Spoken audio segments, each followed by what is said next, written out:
So this is a really unique film. What was your first impression when you read the script? Because there wouldn't have been much dialogue. No, when I first saw the script, I just fell in love with it. I mean, when I saw the music, when I saw the chemistry between Martha and Franklin, when I saw those little characters that pop in and out, I just immediately was like, this is something I really, really want to be a part of. And what was your audition for this like? So there was different stages. So I first had a general meeting, and we wasn't allowed to know too much on the project at that time. So it was much more seeing where I'm at and what I'm up to. And then after that, I was sent a draft of the script and asked to prepare a scene. And as you know, there is little dialogue. So I decided to prepare two because I thought I wanted to show Martha in two different kind of ways. And then from there, I think after that, on that specific day, I kind of said, with these things, it's quite a long process. I'm just going to let it go. I'm going to go home and just let the universe do its work. And by the time I got home, I got a call to say that there's a table read with Steve next week, a table read audition.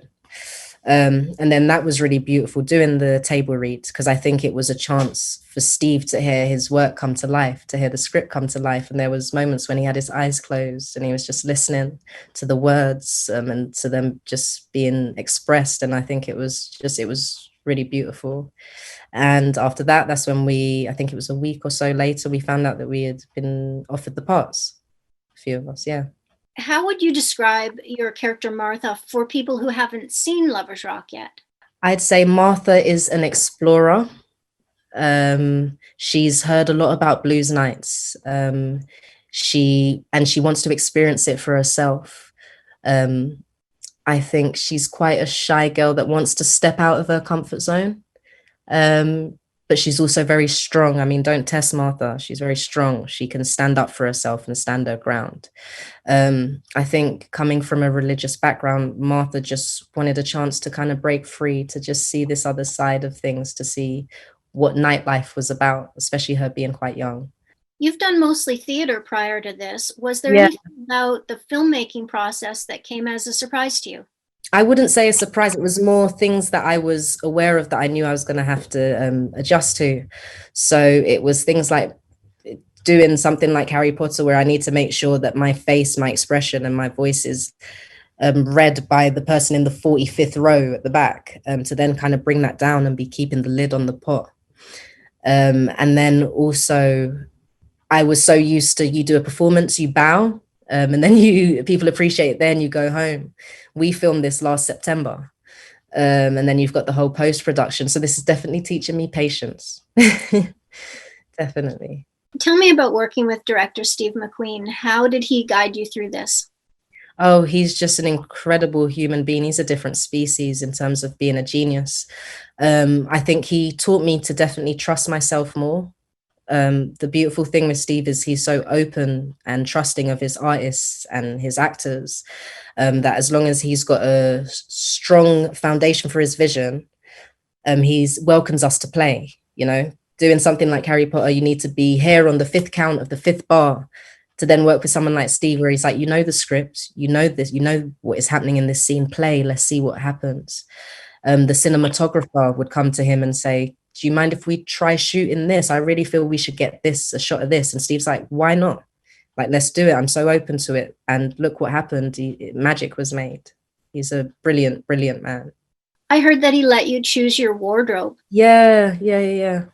That was really cool, because when I was doing my research on the time, from there, I then came up with Martha's likes, her dislikes, her favorite color, which I did decide was purple and blue. So that was really beautiful to get to work with them. Also, Martha being an explorer and being quite floaty and quite a dreamer, I really wanted something quite flowy for her. And also the fact that she's quite young, what's sexy to her is completely different. So I think the floaty things that made her feel quite saucy. So it was really great to work from scratch, especially because it says Martha created her costume herself. She made her outfit herself. So it was really actually nice to do that with costume and work with them. Because it's a period piece, did you need to do any research on that era?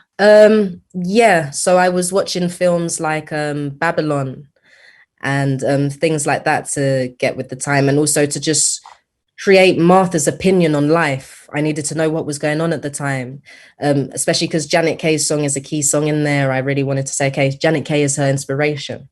You know, like what women does she look at as, you know, inspiration icons for her?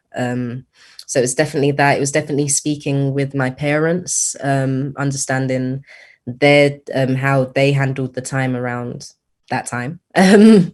Yeah, that's what I did. Now, what's next for you? Have you had any projects that have been delayed due to the pandemic? No, I'm doing auditions here and there and stuff, but I'm just staying open and positive to it, and I'm excited for all the doors that this is about to open for me. Exactly. Yes. Fantastic performance in this. Oh, And thank you. hoping to see you in many more projects in the future. You will, you will. I'm putting that into the universe. You're going to see my face. All right. Perfect. Thank you so much for chatting with me today. Look after yourself. Thank you.